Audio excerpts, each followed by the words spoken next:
Y me dice el anestesiólogo, ministro, le voy a decir algo, colabore conmigo, no se duerma, se me está apagando un ojo. Digo yo, ay mi madre. Le digo, doctor, yo no quiero, pero este ojo se está apagando solo. Yo me estoy durmiendo, yo no quiero dormirme. Y sale el doctor, no relaje, que tú no puedes dormirte. Le digo, no soy yo que quiero, doctor. Yo no me escuché, la última voz que yo escuché, ¡corran! Esa fue la última voz que yo escuché. Desde ese momento, yo no supe más de mi varón. ¿Qué pasa, ministro? Que después del proceso de la cirugía, llevan mi cuerpo porque yo no resistí. Ahí es cuando yo me muero en la cirugía. Sacan mi cuerpo de la sala y lo llevan al pasillo. Bueno, ya lo llevan para la morgue. Y ahí le dicen a mi esposa, le dicen que lo esté golpeando constantemente en el rostro por si él vuelve. O sea, por si como reanimando a ver si vuelve. Y de pronto, cuando ella está golpeando mi rostro, varón, yo veo que yo me veo a mí mismo. Yo me veo a mí mismo, veo a mi esposa golpeando mi rostro. Yo me veo en la camilla, pero yo estoy parado y yo digo, ¿qué pasa? Y cuando me toco, bueno, yo me puedo tocar yo mismo. Pero yo le hablo a la persona, pero ellos no me escuchan. Y yo sí escuchaba todo lo que la gente decía. Yo vi quién lloró, yo vi quién rió, yo vi los cuentos y escuché los cuentos que hicieron. Yo veía cómo llevaban mi cuerpo y yo iba caminando detrás de mi cuerpo. Era mi alma, varón, que había salido del cuerpo. Y cuando salgo al pasillo del Darío, que miro hacia el fondo del Darío, allá veo esa gran luz, varón. Una luz como el sol. Varón, yo no sentía miedo, yo no sentía frío ni calor, yo no sé, lo que yo sentía era paz. De pronto, cuando miro a la luz, viene ese personaje que viene de allá y me dijo, mi hijo, vámonos. Ya tú sabes, varón, era hora de irse. Cuando me dice mi hijo, vámonos, es cuando yo digo, sí, vámonos, mamá.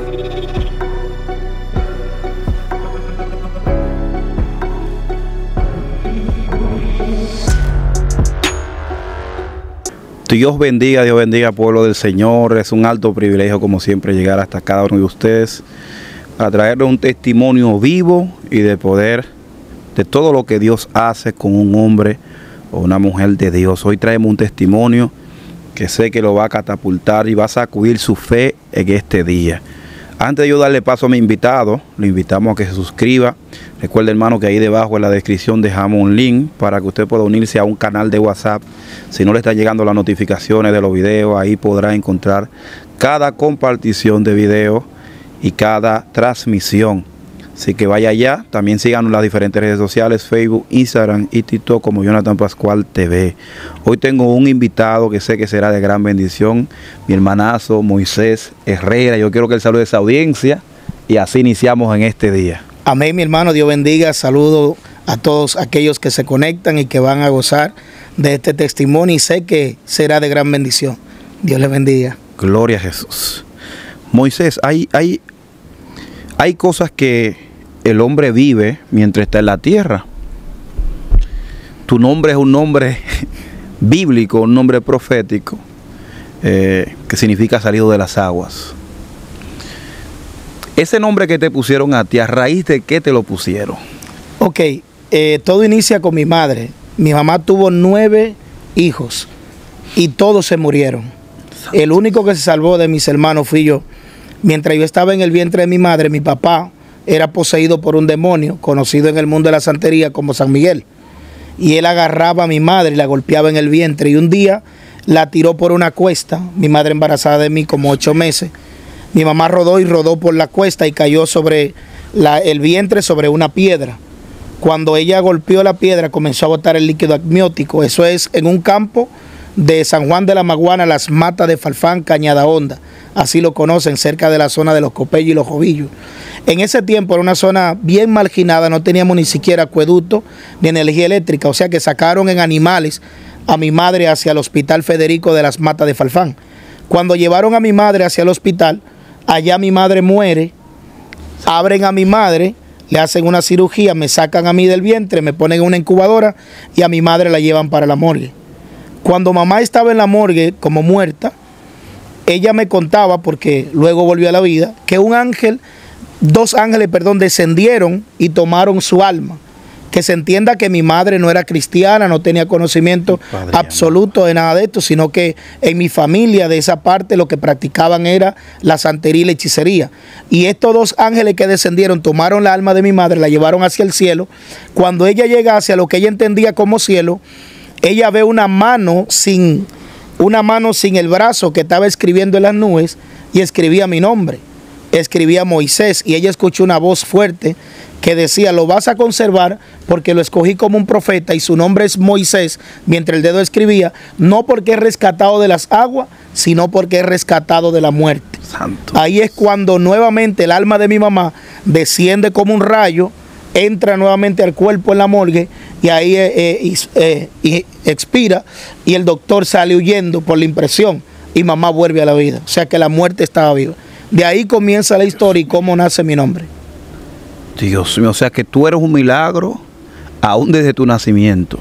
Y no solamente tú, es un doble milagro, porque tu mamá muerta y también resucita. Entonces, comienzas a crecer.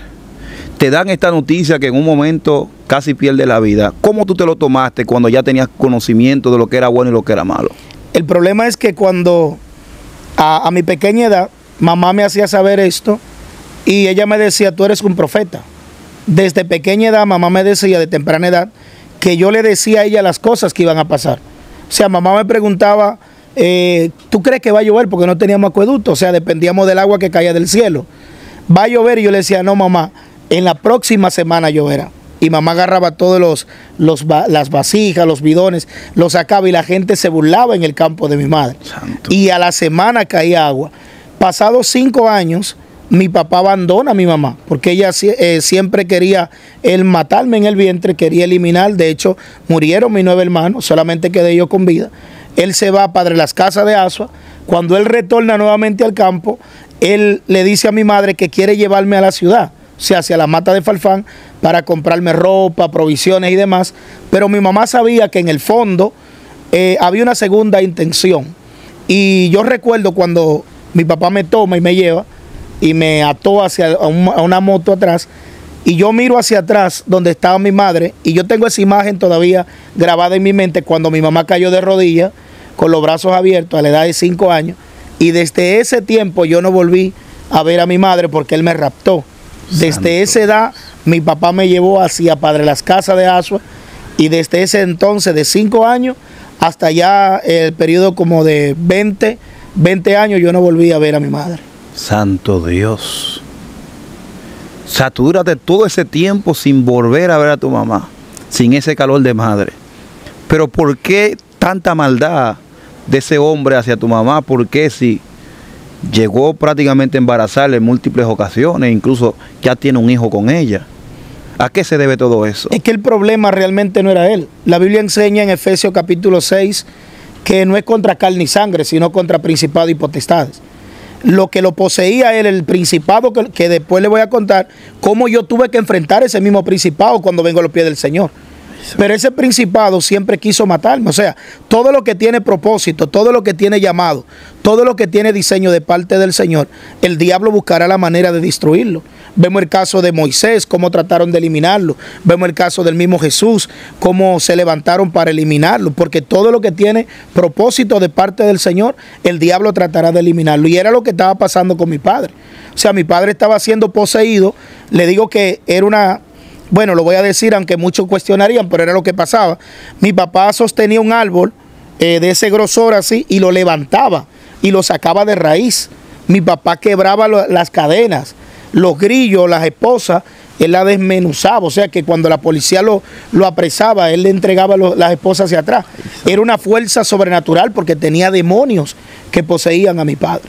O sea que todo el ataque de mi padre hacia nosotros, hacia mí en especial, se debía a lo que Dios había determinado, lo que Dios dijo de mí, lo que Dios había hablado de mí, y el diablo quería en ese momento matarme.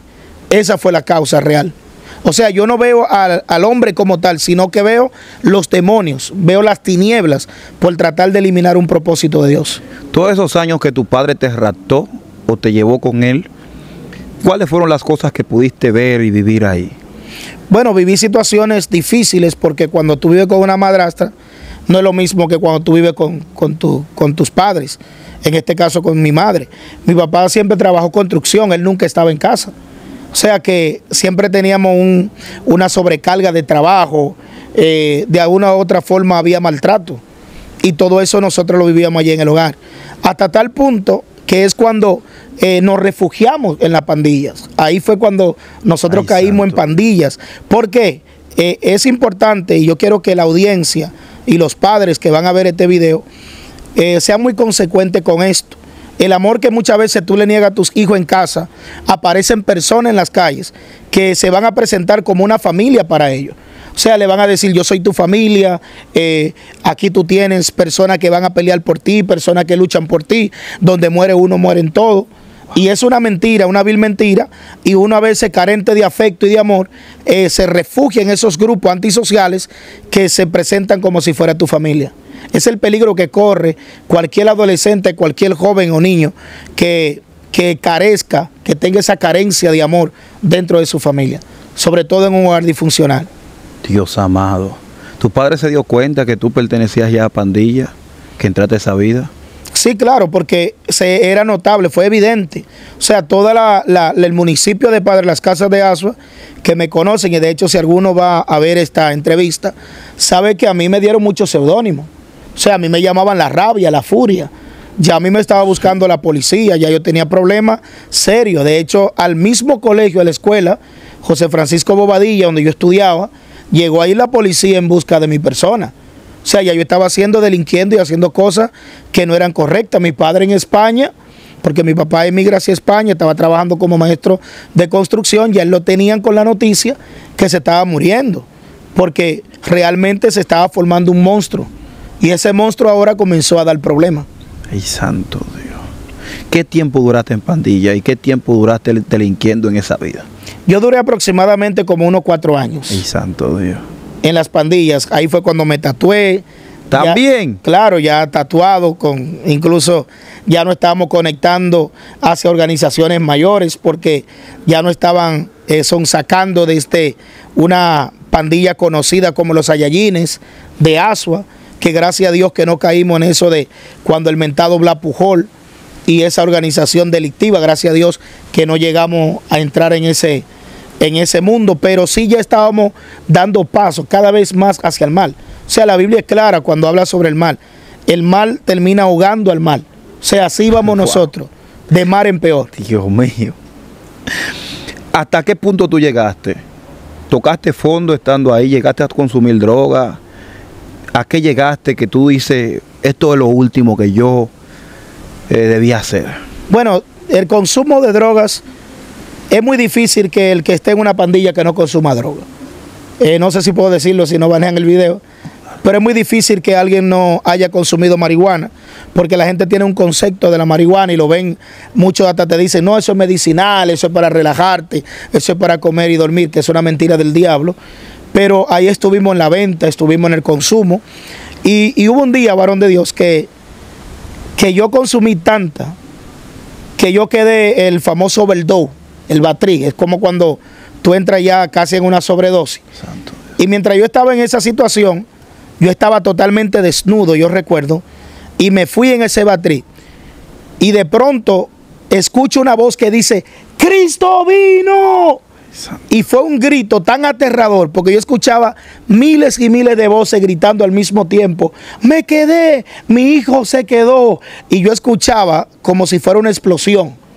Fue tan terrible que yo me desperté, o sea, entré a mi consciente, salí corriendo, huyendo desnudo por las calles, y cuando voy toda la calle, iba hacia donde una señora llamada Michila, que fue conocida en Padre Las Casas de Asua. Y yo iba corriendo hacia Michila porque yo decía que si Cristo vino, Michila se tuvo que haber ido con Cristo. O si no, Cristo no vino. Esa mujer era tan santa, esa mujer vivía un evangelio tan puro para el Señor que yo decía, si Cristo vino, Michila se fue con él. Y cuando yo llegué a la casa de Michila, que me paro por la ventana, cuando miro hacia adentro desnudo, está Michila cantando, cuando las trompetas suenen en aquel día final. Cuando yo vi eso, el alma volvió al cuerpo, mi corazón volvió a la normalidad, se me fue la nota. Y es ahí cuando me doy cuenta que estoy completamente desnudo en la calle. Eso fue uno de los encuentros que yo tuve con el Señor. Luego, después de ahí, voy a una reunión de la pandilla y voy pasando por una iglesia Príncipe de Paz, creo que se llama, Padre Las Casas de Asua, Iglesias Asamblea de Dios. Y cuando voy cruzando, varón, por esa iglesia, voy a mi reunión. Ya yo tenía un rango en la pandilla, yo pertenecía a los Blon, a los Sangre. Y ya yo voy para la organización, esa reunión. Y cruzando por la iglesia, sale un joven, porque hay jóvenes que son, mire, que son bravos en Dios, son gente de Dios. Y ese joven se acercó y me dijo, Moisés Herrera. Eso era sorprendente porque nadie sabía mi nombre y apellido, excepto los que estudiaban conmigo en la escuela o mis maestros. Y en este caso, este joven me llama por nombre y apellido. La gente me conocían por la rabia, por la furia, incluso hasta la rata me decía. Eso era así, era que me tenía el diablo.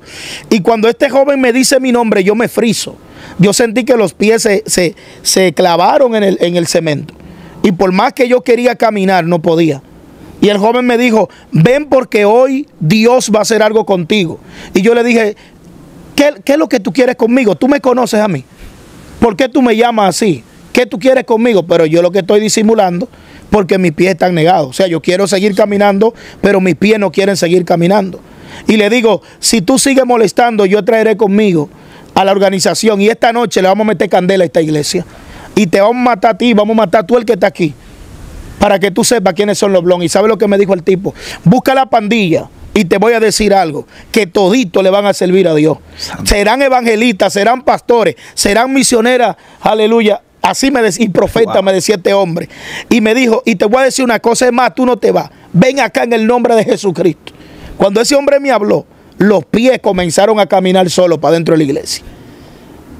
Señores, esto es increíble. Involuntariamente mis pies comenzaron a caminar hacia adentro de la iglesia. Cuando ya yo estoy dentro de la iglesia, allá adelante en el altar, la pastora Graciela Herrera, que si ve este testimonio, pastora de la Iglesia Asamblea de Dios, y su esposo Guillermo Liriano, ella dice al Señor, Señor, mátalo ahora y llévatelo, si él se va a descarriar.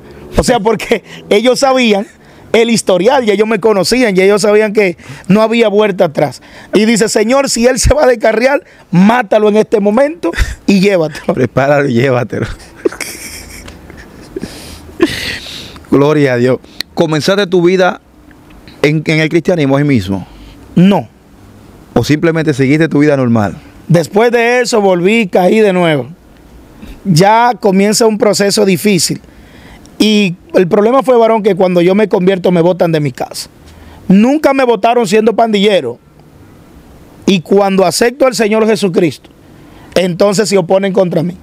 Ahí comenzó la oposición del diablo. Yo llegué incluso a dormir en casa en construcción y dormí debajo de puente. Llegó un momento difícil y ahí es cuando hay un pastor que me asume como su hijo. El pastor Mártires Contreras de la Iglesia Apostólica y Misionera Pentecostal. Wow. Y me dijo, varón, desde hoy tú serás un hijo más de esta casa. Yo no sabía lo que Dios estaba haciendo. Yo veía el dolor, yo veía todo, pero no entendía que Dios me estaba formando para esta nueva etapa en la vida. Ahí el pastor me enseñó a planchar, me enseñó a cocinar, me enseñó a hacer de todo. Y yo me convertí en el compañero de ministerio de este loco que viene de la Romana. Cuando en ese tiempo nadie buscaba a Dios en los montes. Eso fue el pastor Mártires Contreras que lleva eso a Padre Las Casas de Asua. Desde ese entonces comienzo a bregar con demonios, comienzo la vida ministerial. Y desde ahí es que parte todo. Ay, santo Dios. Hay una etapa bien difícil la cual pudiste pasar. Y veo que traíste evidencia sobre ese suceso. ¿Me podrías explicar qué pasó contigo y en qué etapa te aconteció todo eso? Ya yo estaba pastoreando, porque yo empecé el ministerio pastoral de temprana edad con el pastor Mártires Contreras, con quien le hablaba, que yo fui su compañero ministerial, como le decía. Estuvimos en diferentes zonas y ya en desarrollo del ministerio yo estaba pastoreando en Vallejuelo. Eso está en ese municipio, uno de los municipios cabecera de San Juan de la Maguana. Mientras yo estaba pastoreando, me hicieron una invitación a las matas de Falfán, a una predicación. Ese día en la mañana, varón, yo recuerdo, yo iba en mi moto y antes de salir, mi niño, yo tengo 2 niños, gracias al Señor, y una esposa, y mi niño me dice, papi, no sé, pero anoche yo tuve un sueño contigo y te vi que tú tenías un yeso en la pierna izquierda, tenía un yeso, y vi que tenía el brazo izquierdo fracturado. Me dice mi niño, muchas veces nosotros queremos creer a profetas de otros lugares, le queremos creer a personas de renombre cuando nos dan una palabra, y a veces ignoramos las bendiciones que Dios nos ha dado. Gente que está muy cerca de nosotros, que Dios lo marcó. En este caso era mi propio hijo. Santo. Yo ignoré esto, salí en mi moto hacia mi predicación, que era en la noche, para estar relajado. Cuando llegamos allá a la mata de Farfán, y las personas de la mata de Farfán que conocen la historia, fue tan grande lo que pasó, varón de Dios, que habían personas vomitando sangre, pactos antiguos. Santo. Homosexuales se convirtieron, vinieron a los pies del Señor. Fue una liberación tremenda. Al día siguiente, temprano en la mañana, yo digo, bueno, voy a retornar a mi hogar. Y cuando vengo de las matas de Farfán hacia Vallejuelo, hay una curva que le llaman la curva de la muerte. Ay, santo. Esa curva de la muerte está entre las matas de Farfán Dios mío. y el cercado, que ya no quieren poner las cruces ahí de la gente que muere. Ya me imagino por qué le dicen la curva de la muerte. La curva de la muerte. Me dicen a mí que antes de mi accidente se habían matado 6 personas. Y cuando yo voy ahí, viene un señor en un camión de carga, en un camión de esos grandes de carga. Yo voy en la moto en mi derecha y de pronto este hombre rebasa en plena curva. Usted sabe que si usted viene de allá en vía contraria, o sea, viene en su vía y va a rebasar, viene a mi derecha. Entonces me dio de frente, varón. Me atropelló, yo vengo en la moto. Y eso fue en milésima de segundo. Por eso es que, varón, hay que estar bien con Dios, porque la vida se pierde en milésima de segundo. Cuando ese camión me golpeó, yo quedé incrustado dentro de la defensa del camión. Ay, Dios mío. Cuando, varón, en la moto siguió, yo tenía casco. Cuando voy a buscar, o sea, quiero levantar mi mano para tocarme aquí, porque yo quedé incrustado literalmente en la defensa del camión. Cuando voy a levantar esta mano, no tengo mano. O sea, yo no tengo este brazo. Y cuando lo voy a levantar, solo levanto el codo, y este brazo está como una goma, porque yo tengo abajo ahí, tengo una cirugía, que tengo 12 tornillos, más una placa que está en mi codo, acá en este brazo. Bueno, aquí traigo las evidencias médicas, porque usted sabe que hay que mostrar todo. Y aquí, si usted puede ver, acá hay algunas de pequeñas, ¿sí?, de la sonografía que nos hicieron. Gloria a Dios. No sé si usted la puede ver ahí. Okay. Ese es mi fémur, esa es la pelvis. Este es el fémur izquierdo. Dios mío. Mire la fractura aquí del hueso. El fémur completamente izquierdo roto. Completamente roto. Y esa que usted tiene allá es de la pelvis y de la cadera que se me quebraron, más el brazo. Aquí usted tiene también, no sé si puede captar aquí, aquí está la receta del Hospital Docente Universitario Dr. Darío Contreras. Procedimiento, no entiendo lo que dice más, ustedes saben cómo son estos.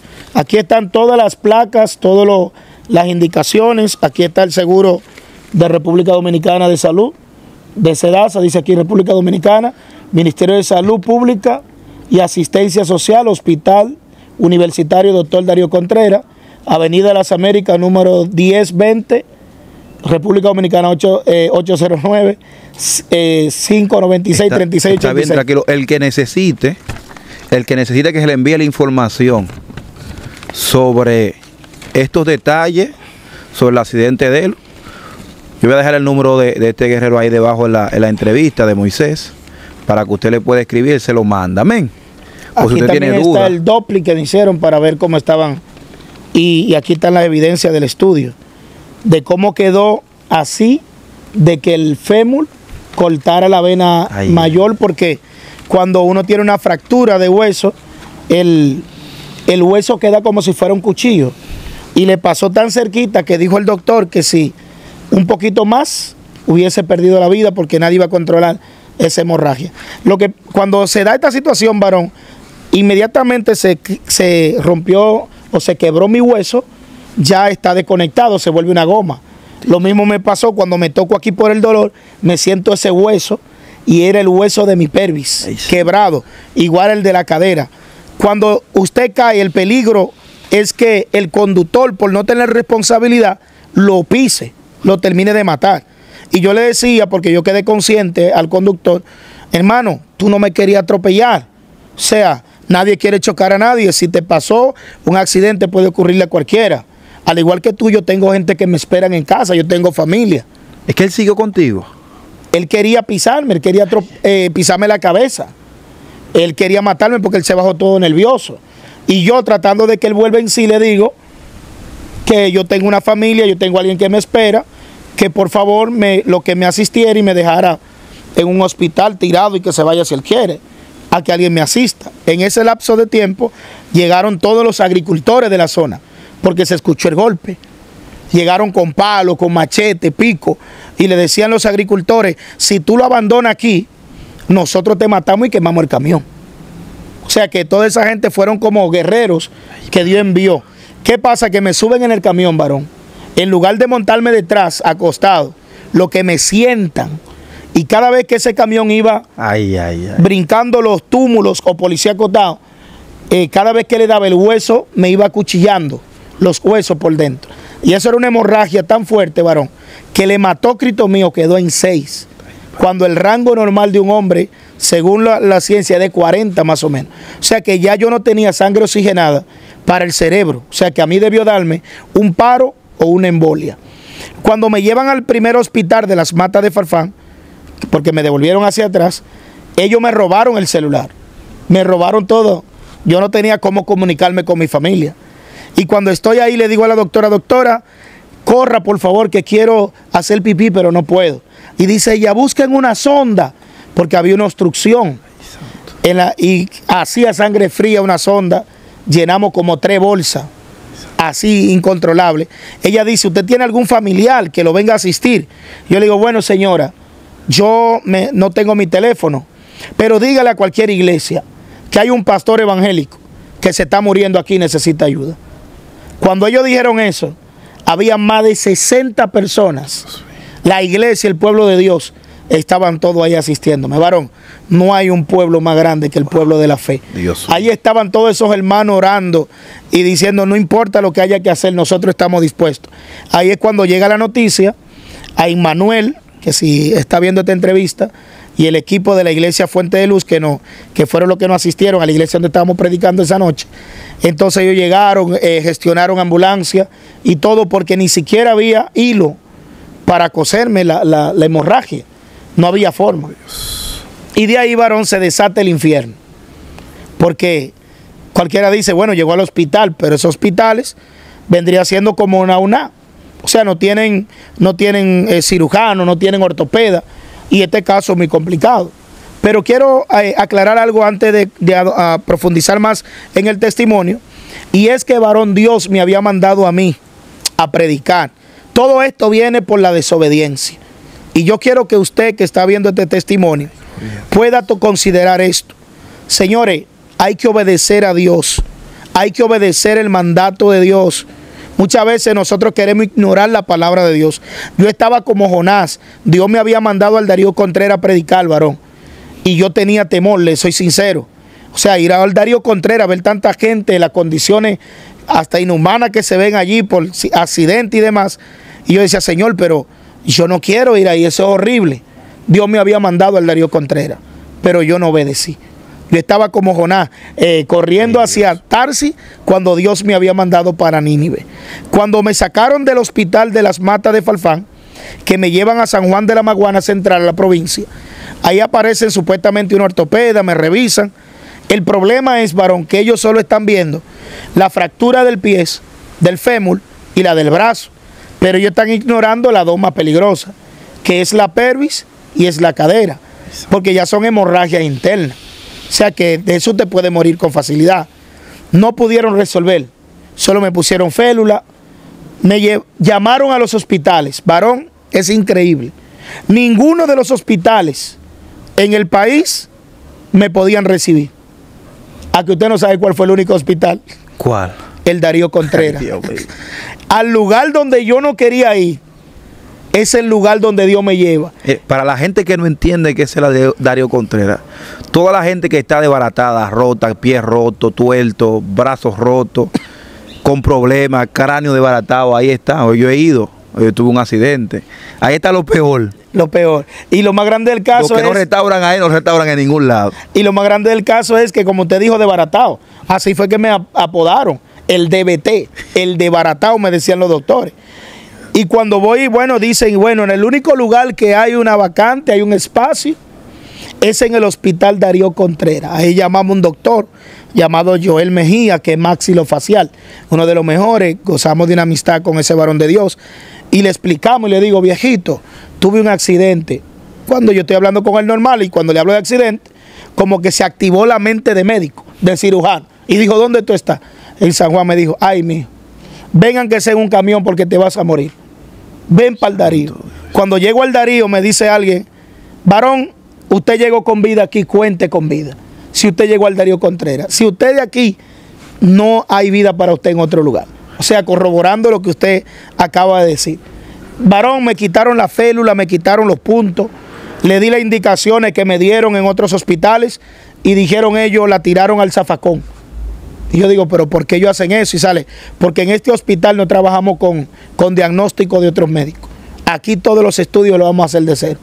Yo le pregunto al doctor amigo, ministro, ¿en qué tiempo yo estoy fuera de aquí de esto? Y me sale, bueno, no te preocupes, eso será sencillo porque él solo está viendo el fémur y está viendo el brazo. Para él es sencillo. Cuando me subieron como al tercer, no recuerdo qué piso era, en una camilla que me hacen el chequeo general, que vieron la fractura de la pelvis, la de la cadera, el fémur izquierdo, más este brazo, que yo tengo solamente aquí en la pelvis como 32 tornillos. Dios tengo como 40 y pico allá en la cadera, tornillos y unas cadenitas, unas cuestiones, yo no sé cómo se llaman, que sostienen, bueno, de hecho ustedes lo pueden ver ahí en la placa. Y cuando este hombre baja me dice, viejito, yo creo que no será tan fácil, te va a tener que tirar unos días largo aquí. ¿Por qué? Porque ya yo no tenía sangre. El doctor me dijo, a ti debió darte un paro cardíaco o una embolia porque tú no tienes suficiente sangre oxigenada para el cerebro. O sea, en el Darío te dicen lo que hay. En el Darío no te andan de que con cosas, no. Esos médicos te dicen lo que hay. Mira, usted lo vamos a operar, usted le vamos a dar con un taladro aquí. O sea, yo le decía, pero yo tengo que saber estos detalles. Y me sale, sí, porque el paciente tiene que conocer. O sea, que una sala del Darío Contreras lo que parece un taller de banistería. Allí tuve escaladora. Dios mío. Es serio, varón.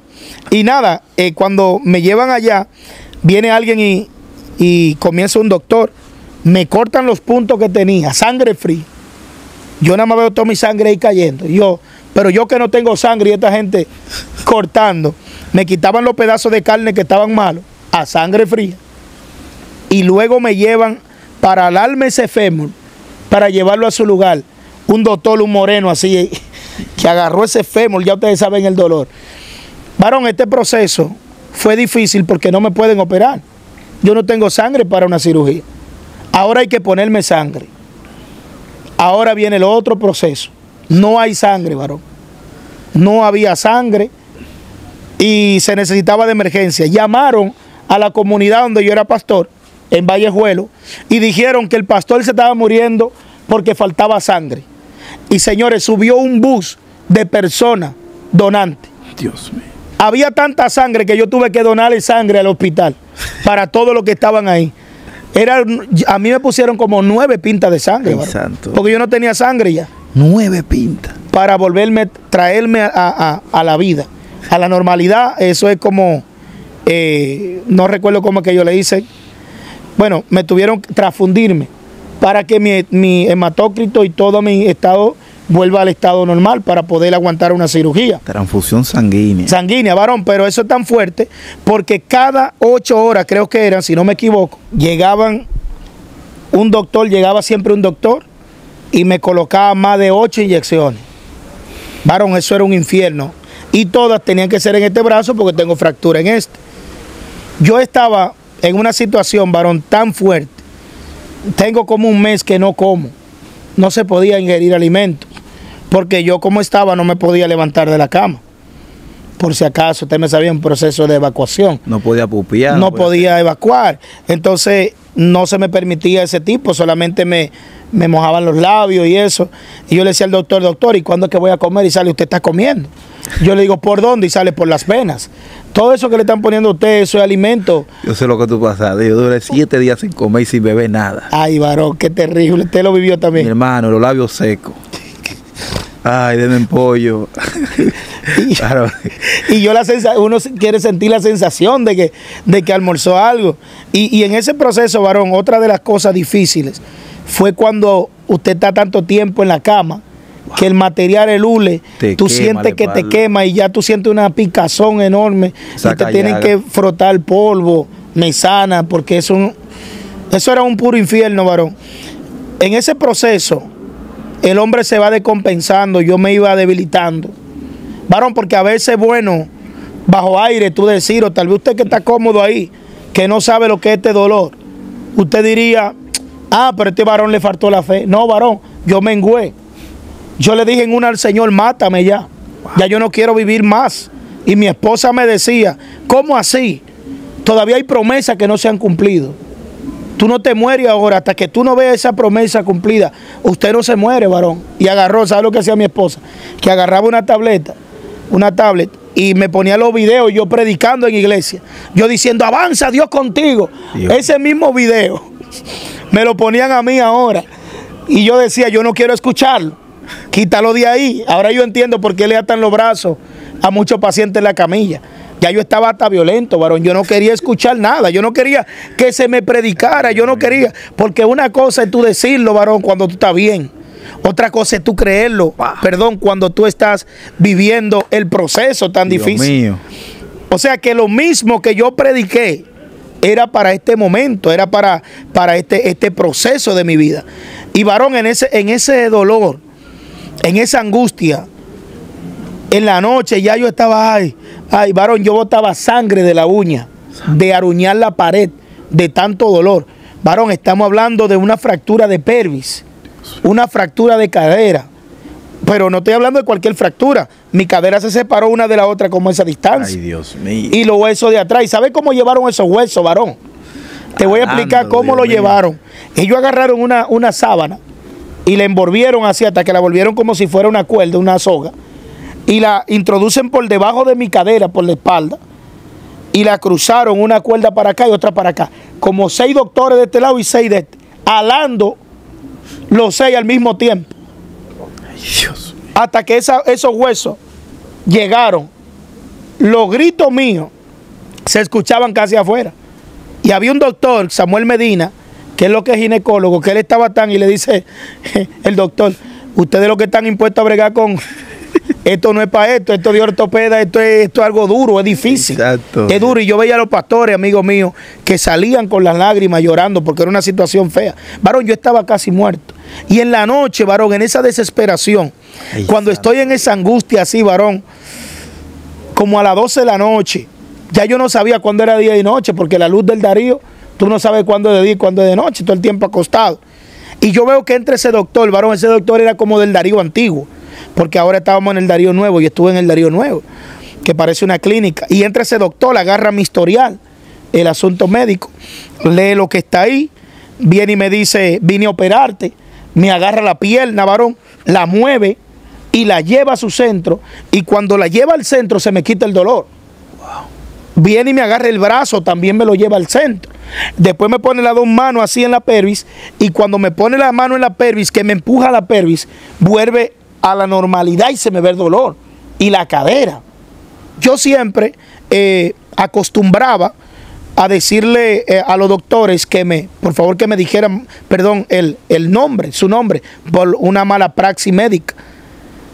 Ya él se va y yo le digo, doctor, pero mi esposa está durmiendo. Le digo, doctor, disculpe, dígame su nombre, por favor. Y cuando el doctor se gira hacia mí, varón, tenía el pelo blanco como lana. Ay, y el cabello así blanquito, sus ojos eran como llama de fuego, y cuando miré su piel era como bronce. Y me dijo, yo soy el anciano de día, santo, y vine a operarte. Varón, desde ese día mis huesos todos se alinearon. Yo no quedé cojo, yo no quedé con problemas, pero aún así tenía que ir al quirófano, porque había un propósito de parte de Dios. Pero desde ese día los calmantes ya no eran necesarios. Todo el dolor se me fue. Y de ahí entonces que al día siguiente tenemos que ir al quirófano. Porque oiga algo, en el Darío usted ve todos los pacientes, yo quiero ser operado para salir de esto, pero cuando llega el día de ir al quirófano, nadie quiere entrar al quirófano, porque eso no es tan fácil, amado. Era una fila en el Darío, en el pasillo, como de 30 o 40 pacientes, una fila de camilla. Cuando a mí me entran al quirófano, varón, yo veo a los doctores que están preparando una mesa, su comida, se bailan un merenguito de que moviendo la cadera. Y yo digo, ¿y qué es lo que estos tigres? Comen normal. Comen normal, usted vivió esa experiencia. No hay una cosa más desagradable que ese humo.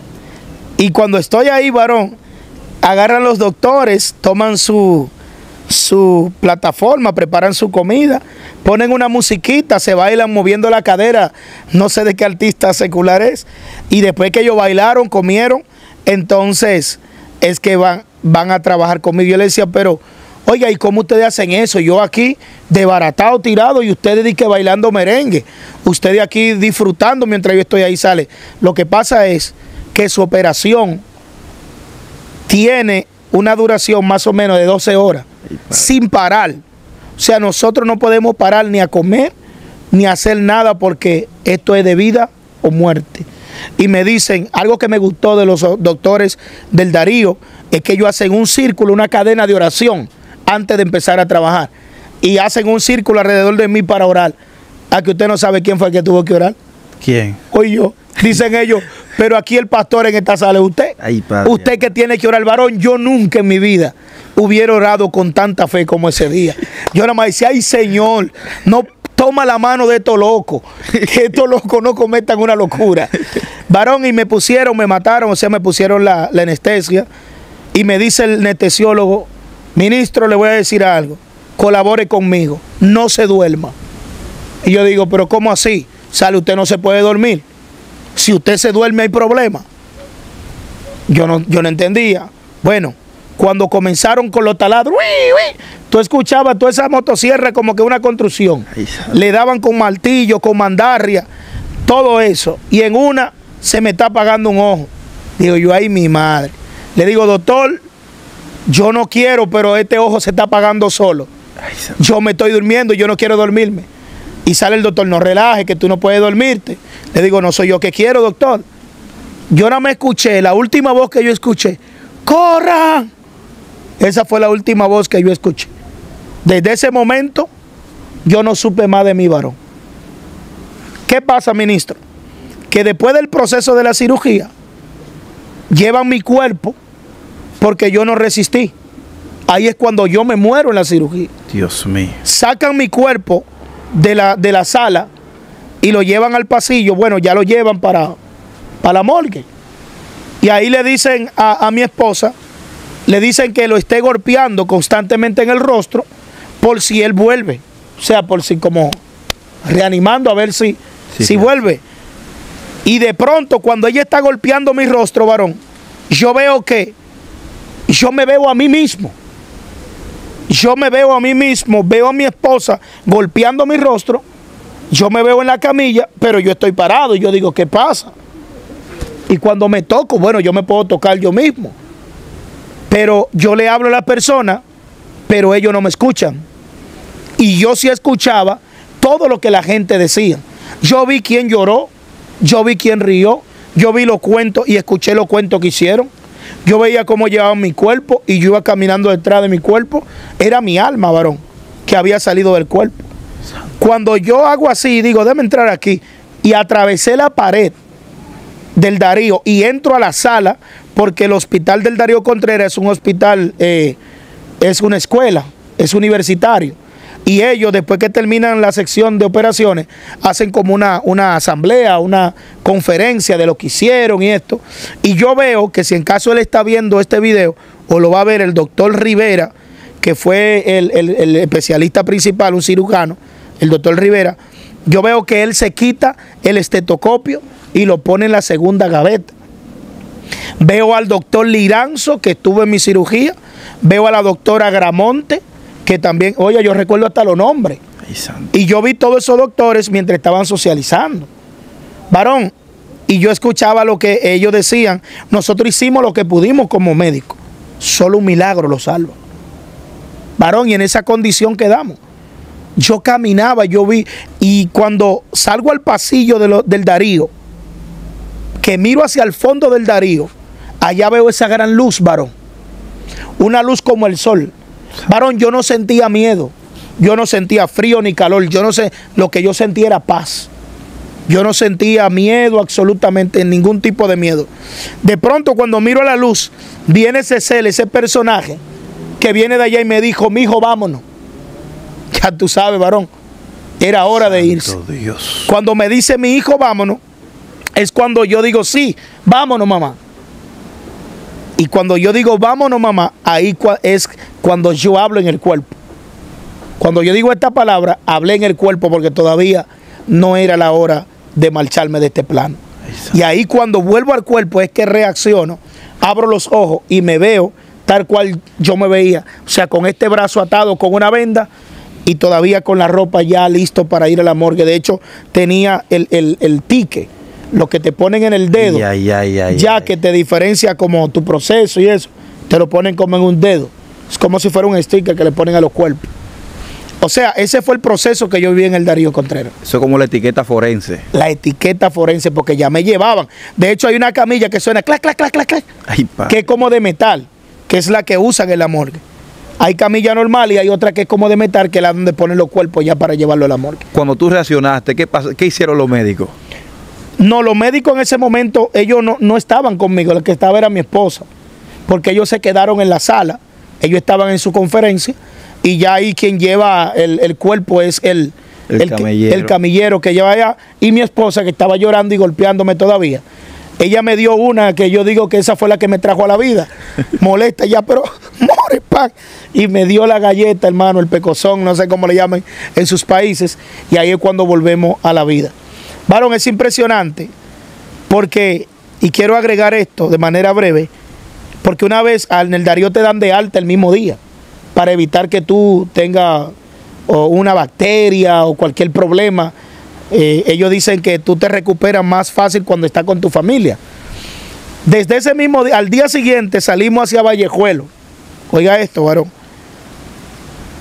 Cuando llegamos a Vallejuelo, estoy todo adolorido y le digo, Señor, yo necesito estar un poco más cerca de la ciudad.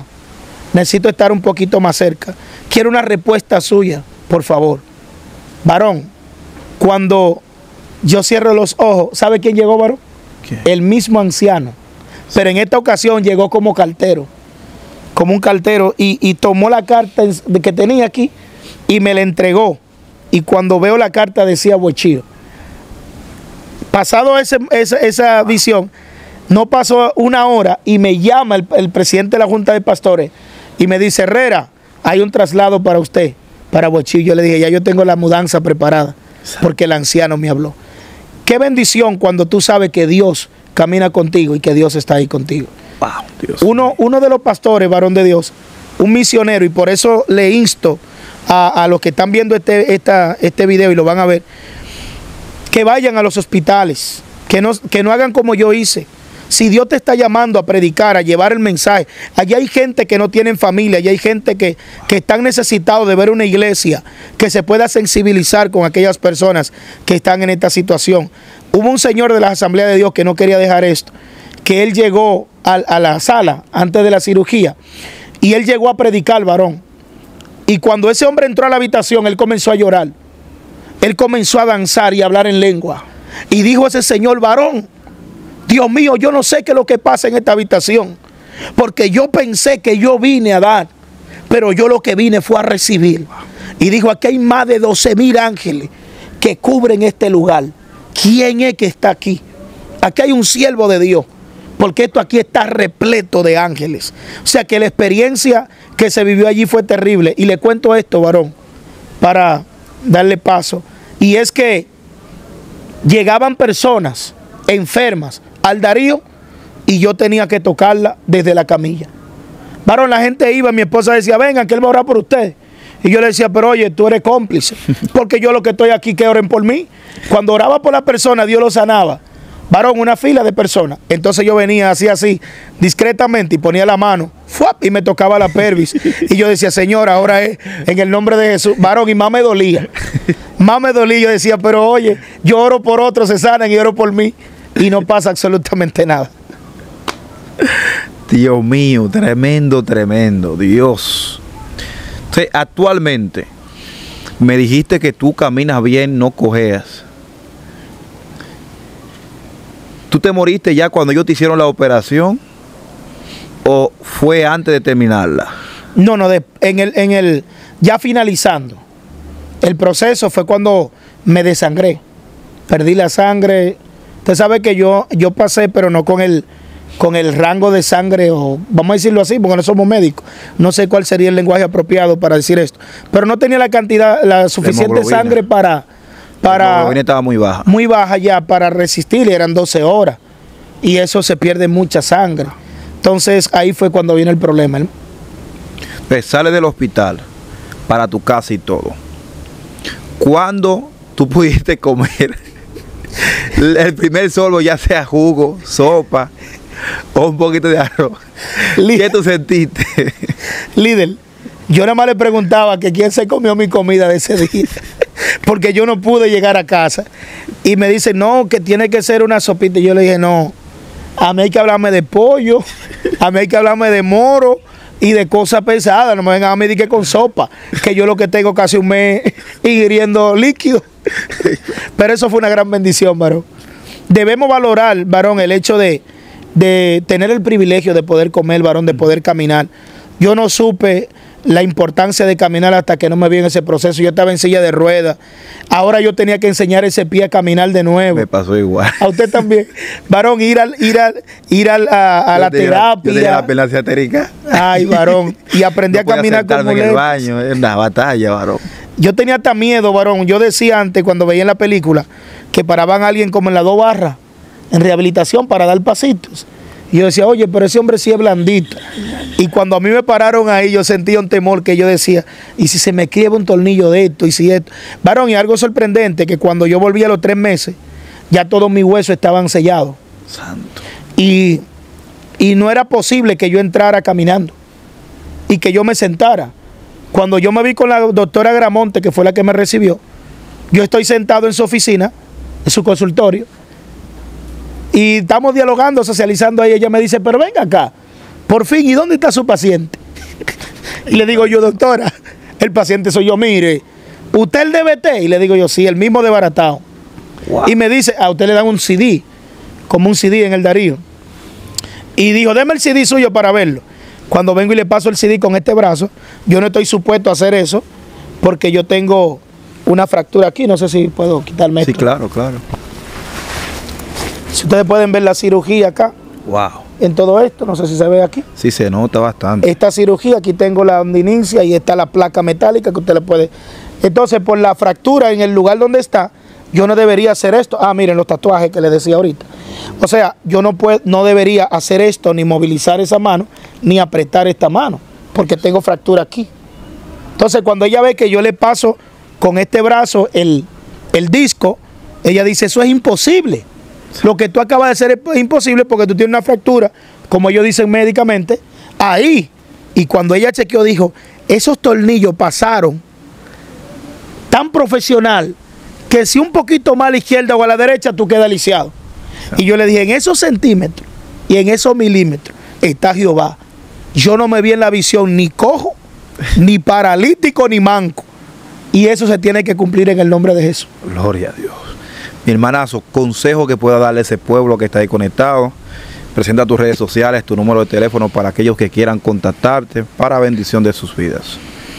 Amén. El consejo que le daría es tanto a aquellos que no sirven al Señor todavía y a aquellos que sí ya están en los caminos del Señor. Porque déjeme decirle algo importante, podemos estar predicando y no estar bien con Dios. Podemos estar operando en un don, en el ministerio y no estar haciendo la voluntad del Señor. Los dones son irrevocables. Y quiero que entienda que tenemos que dar cuenta a Dios por lo que Él puso en nuestras manos. Él me decía y me ordenaba a mí ir al Darío. Yo por un temor, por un problema humano, me resistí a hacer la voluntad de Dios. Incluso andaba de manera incorrecta y mire lo que me vino como consecuencia. La desobediencia trae consecuencias no solo para nosotros, sino para aquellos que también están con nosotros. En el caso de Jonás, puso en peligro a todo el que iba en la embarcación. Yo también estaba poniendo en peligro a toda mi familia. El consejo es, si escucha la voz de Dios, no endurezca tu corazón. Vuélvete al Señor, amigo. Y tú que eres cristiano, vuélvete al altar y obedece al Señor. Mis redes sociales aparezco como Pastor Moisés Herrera, así me pueden buscar en Facebook, YouTube y las demás redes. Mi número de teléfono es 829-528-7412. Ahí estamos para servirle y también pueden escribirme. Los que están fuera con el +1, +1 a los que están fuera del país. Muchas gracias. De nuevo el número. +1 829-528-7412 para servirle. ¿Tus redes sociales? Aparezco como www.pastormoisesherrera.com, es mi página web. Y aparezco como Pastor Moisés Herrera en Facebook y en YouTube para servirle. Okay. Pues nada, mis santos hermanos, despedimos esta entrevista. Ya usted sabe, quiere llover. Así que vaya, suscríbase a ese canal, siga a nuestro pastor. Yo sé que será de gran bendición en sus vidas. Amén. Así que Dios les bendiga, Shalom. Recuerda suscribirte, dejar tu comentario acá en las cajas de comentarios. ¿Y qué te pareció esta entrevista? Tremenda entrevista. Así que Dios les bendiga, Shalom. Será hasta la próxima.